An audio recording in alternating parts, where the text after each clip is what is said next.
Anchor டிடியே தெரியாதவங்க தமிழ்நாட்டுல இருக்க முடியாதுன்னு தான் சொல்லணும். ஏன்னா அந்த அளவுக்கு அவங்க ஃபேமஸ் மட்டும் இல்லாம இந்த மீடியா ஃபீல்டுல ரொம்ப வருஷமா சர்வே பண்ணிக்கிட்டு வரக்கூடிய ஒரு பர்சன்.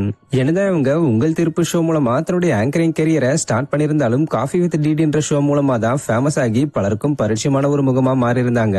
இவங்க பண்ணாத ஷோக்களே இல்லைன்னு தான் சொல்லணும். அதே மாதிரி இவங்க சில படங்கள்லயும் சீரியல்கள்லயும் நடிச்சிருக்காங்க.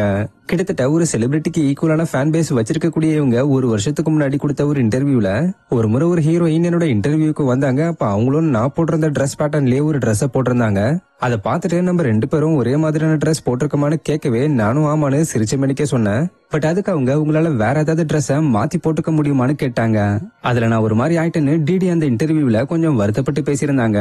அதை தொடர்ந்து அந்த விஷயம் வைரல் ஆகி கரெக்டா அந்த கிளிப்பை மட்டும் கட் பண்ணி போட்டு அந்த நடிகை யாரா இருக்கும்னு வலைவீசி தேட ஆரம்பிச்சு நெட்டிசன்ஸ் பலரும் கடைசி ஆக்ட்ரஸ் நயன்தாரா இல்லனா நித்யா மேனன் இல்லனா நிவேதா பெத்ராஜ்னு இப்படி ஒரு 3 நடிகையோட பேரை லிஸ்ட் எடுத்து இவங்கள யாரோ ஒருத்தங்க தான் டிடி மனசை புண்படுத்திருக்காங்கன்னு பரவலா பேசிக்கிட்டு வந்துகிட்டு இருந்தாங்க.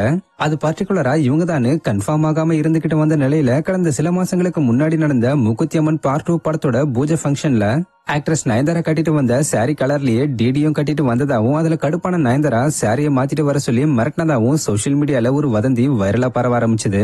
இதை பார்த்துட்டு அப்ப முன்னாடி நடந்த சம்பவத்தையும் நயன்தாரா தான் பண்ணிருக்காங்கன்னு பலரும் கன்ஃபார்ம் பண்ணி பேச தொடங்கியிருந்தாங்க. இந்த நிலையில டிடியே ரீசெண்ட் இன்டர்வியூ ஒண்ணுல இத பத்தி பேசி விளக்கமும் கொடுத்திருக்காங்க. அவங்க என்ன சொல்லிருக்காங்கன்னா, முன்னாடி ஒரு இன்டர்வியூல ஒரு ஹீரோயின் என்ன ட்ரெஸ் மாத்த சொல்லிட்டாங்கன்னு சொன்னேன். ஆனா பாவம் நயன்தாரா தான் அந்த ஹீரோயின் அப்படின்னு எல்லாரும் எழுத ஆரம்பிச்சிட்டாங்க. அது எனக்கு ரொம்ப கஷ்டமா இருந்தது. அந்த ஹீரோயின் நயன்தாராவே கிடையாது. அது மட்டும் இல்லாம நானும் நயனும் எடுத்துக்கிட்ட போட்டோஸ் எல்லாம் ஒன்னா போட்டு அது எல்லாத்தையும் ட்ரெண்ட் பண்ணாங்க. ஆக்சுவலா இதுக்கும் அதுக்கும் சம்பந்தமே கிடையாது. இப்படி எல்லாம் எழுதுறாங்களே அப்படின்னு எனக்கு ரொம்ப கஷ்டமா இருக்கும்.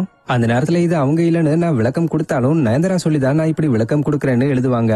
இதனாலேயே எனக்கு விளக்கம் கொடுக்கவும் பயமா இருந்துச்சு. அதே நேரத்துல அதை பத்தி பேசாம அமைதியா இருக்கவும் என்னால முடியல. சமீபத்துல அவங்க படத்தோட நிகழ்ச்சியை நான் தொகுத்தப்ப அன்னைக்கு போட்டுட்டு வந்த ட்ரெஸ் ரொம்ப சூப்பரா இருந்துச்சுன்னு நயன் வீட்டுக்கு போய் எனக்கு மெசேஜ் பண்ணாங்க. இந்த மாதிரி ஒருத்தங்களை இப்படி கஷ்டப்படுத்துறாங்களேன்னு நான் ரொம்ப வருத்தப்பட்டேன். சோ அந்த ஹீரோயின் நயன்தாரா இல்லன்னு சொல்லி டிடி அது சம்பந்தப்பட்ட வதந்திகளுக்கு முற்றுப்புள்ளி வச்சிருக்காங்க.